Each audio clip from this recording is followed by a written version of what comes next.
Najlepší, pane. Co ste vyhrali? Pálo, pochvál sa, Pálo. Tejčka. Pálo, ja chcem S-ko. Ja chcem M-ko. Ja chcem XS-ko, keď tam bude. Daj mi, ja chcem Kinder Bueno. Piko, Piko. Piko.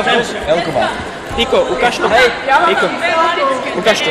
Ukáž to pohár. 3 L-ka, 7-ka, dajte to do M-ko. A ja chcem M-ko. Ja mám L-ko, treba.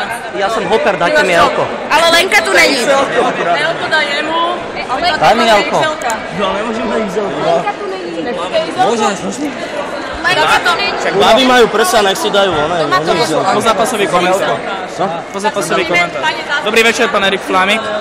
Dobrý večer. Takže vyhrali ste po 4 rokoch majstrovský titul.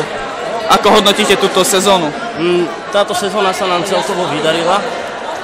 Mali sme tam jedno druhé miesto. Ako prvý rok sme uspeli tento medailovo. Sme uspeli prvýkrát druhé miesto. Ďakujem. Toto je jeden z mnohých chalanov, čo mi gratulujú. Lebo prvýkrát sme skončili druhý. Prehrali sme so Sextou. Čajo hovoril, že majú iba 15 roky a že aj tak nás poradili, ale teraz sme ukázali, že sme tretiaci. Elko! Ty prosíte, že ty máš XS. Tak my zežente také. Dobre, ďalšia otázka. Novinári už čakajú, pán Flámik. Môžete už ísť? Môžeme, Počkajte, ešte jeden rozhovor. Chcel by som sa pýtať, že kto bol asi najlepší z vašeho týmu podľa vás? Pálo Macháček. Pálo Macháček? No. Jednoznačne Pálo. Jednoznačne. Dobre, ďakujem za rozhovor. Gratulujem. Ďakujem, dovidenia. Na strane pozorovateľ Frára Trotora. Ukradla pohár včiel.